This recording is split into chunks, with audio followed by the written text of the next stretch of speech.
Welcome, specimen. You attempt to initiate sleep, to slip into the necessary dark, yet your biology resists. You are failing. The body is built to adapt and restore itself through perfect unconscious rhythms, until it sabotages itself with a somatic glitch. Your inability to descend into rest is not a curse of the modern age, it is a mechanical failure of your own design. You are actively cultivating neural heresy within your own skull. Every night, you lie awake, wondering why the chemical tide of melatonin refuses to rise, blind to the fact that your evening rituals are inflicting synaptic corrosion upon your delicate circadian machinery. You are the architect of your own exhaustion. Let us diagnose the 5 ways you are ruining your own sleep initiation.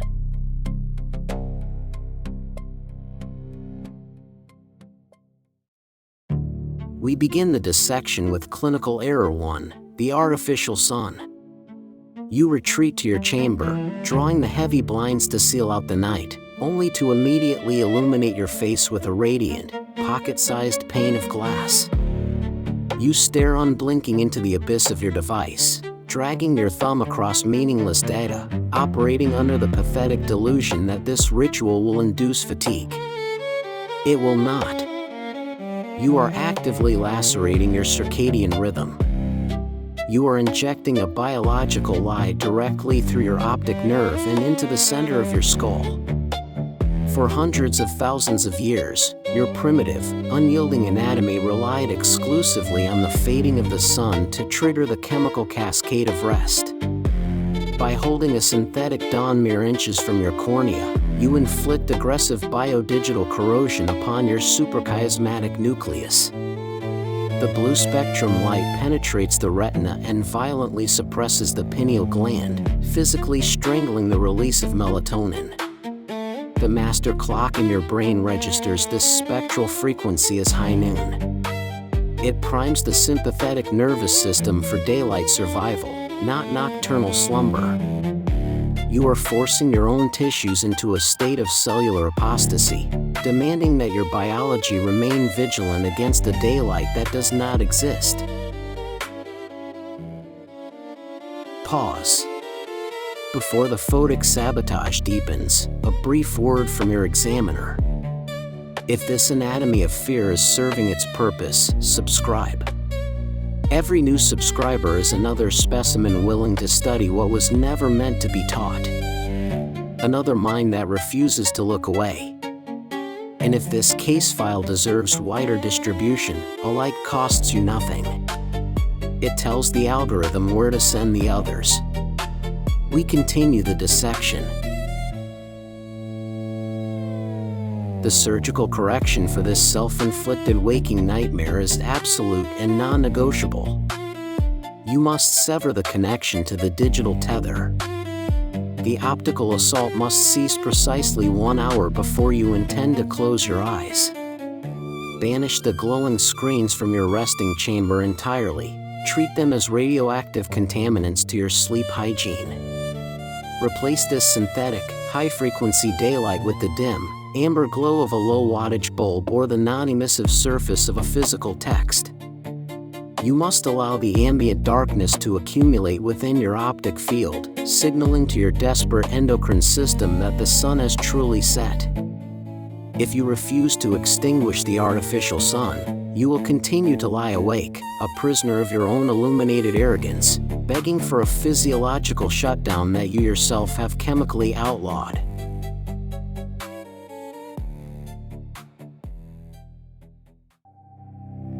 We descend into the fatal flaw. Clinical error 2, the ethanol sedative. You arrive at the end of a grueling cycle, your mind vibrating with residual panic, and you reach for the bottle. You pour a glass of liquid suppression to unwind, believing the heavy, numbing warmth will usher you gracefully into the dark.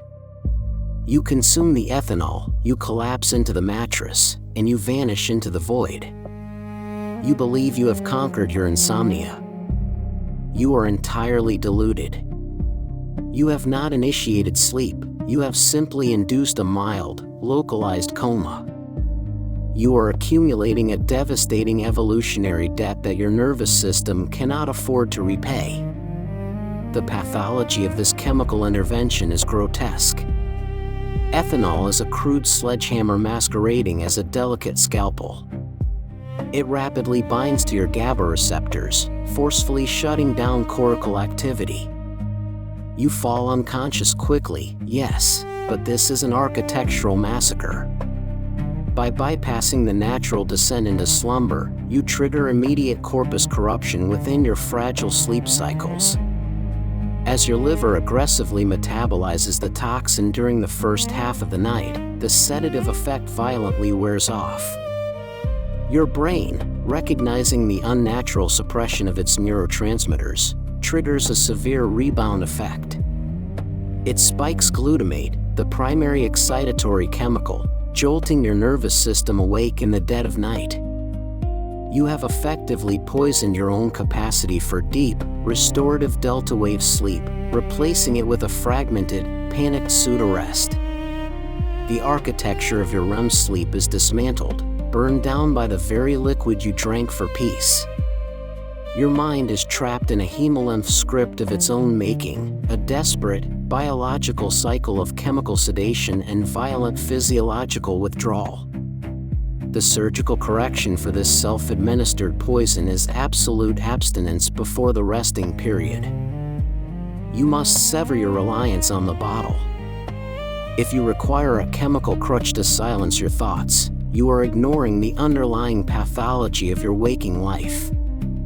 Cease all ethanol consumption at least 3 hours before you intend to close your eyes. Flush the toxins from your system with pure hydration.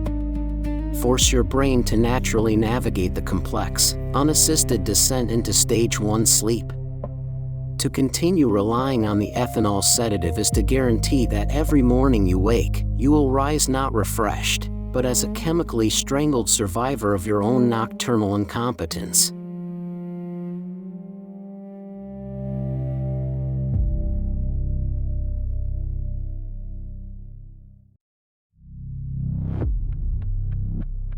We proceed to clinical error 3, thermal stagnation.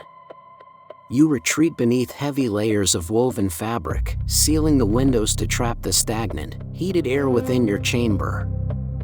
You swaddle yourself in a suffocating cocoon, believing that absolute warmth is the prerequisite for comfort and rest. It is a pathetic miscalculation. You lie there, sweating, shifting, a roasting specimen inside a self-constructed oven, wondering why unconsciousness evades you. You are engineering your own dermal entropy, actively preventing the physiological chilling required for the brain to power down. You are forcing your own biology to wage war against your comfort. The pathology is rooted in the inescapable demands of your entropic anatomy. To transition from the waking state to the first tier of sleep, your core body temperature must experience a mandatory, measurable drop, approximately 1 to 2 degrees Fahrenheit. The pineal gland and the circadian machinery are profoundly thermally sensitive. They require the ambient signature of a cooling earth to finalize the hormonal cascade of the evening. By trapping your physical form in a stagnant, heated microclimate, you lock the hot blood near the surface of your skin, refusing your deep organs the ability to shed their thermal load. Your internal thermostat registers this oppressive heat as a daytime survival stressor, a physical threat, locking the autonomic nervous system into a state of hypervigilant somatic rebellion. Your brain cannot initiate the architectural descent into sleep while it is actively battling to prevent your core from overheating. The surgical correction for this thermal suffocation requires you to embrace the corpse chill. You must artificially enforce a sharp drop in your ambient environment. Set your chamber's climate to hover ruthlessly between 60 and 65 degrees Fahrenheit.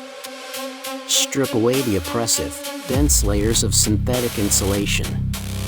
Allow the extremities, the hands, the bare feet, the crown of the head, to remain entirely exposed, serving as necessary biological exhaust valves to vent your core heat into the dark. If you refuse to plunge the room into a clinical chill, you will continue to boil in your own waking misery. You will remain a conscious prisoner of a warm, airless tomb that your own anatomy actively and violently rejects.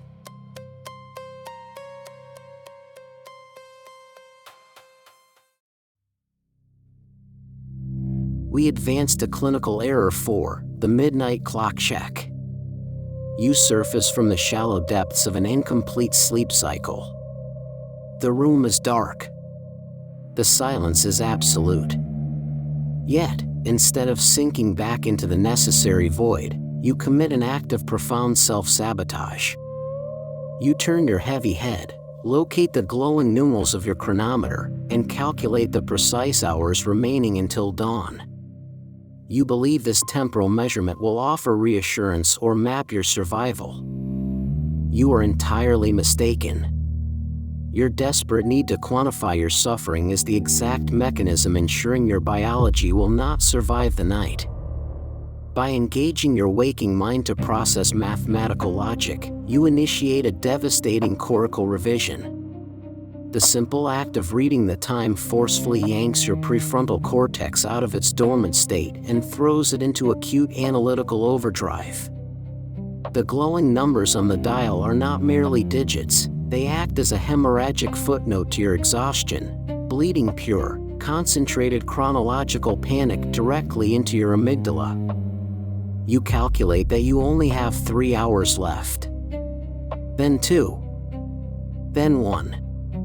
This realization triggers an immediate, survival-grade stress response. Your adrenal glands, mistaking this psychological math for a physical predator, flood your circulatory system with cortisol and epinephrine. You have transformed your resting chamber into a theater of war. The physiological arousal spreads like a bioblight across your autonomic nervous system, forcefully dilating your pupils, accelerating your pulse, and spiking your core temperature. You lie there, completely rigid, scientifically measuring your own failure to rest, actively strangling any biological chance of returning to the dark. The surgical correction for this chronological panic is primitive and visually absolute. You must permanently blind yourself to the passage of nocturnal time. The chronometer must be turned entirely toward the wall, cast beneath the iron frame of your bed, or banished from the resting chamber without hesitation. If you fracture the surface of sleep and wake in the darkness, you must accept that darkness without temporal context. Do not seek the hour. Do not calculate the deficit. If you refuse to sever your visual tether to the clock, you will continue to hemorrhage your recovery, second by agonizing second, a conscious and willing victim of your own relentless arithmetic.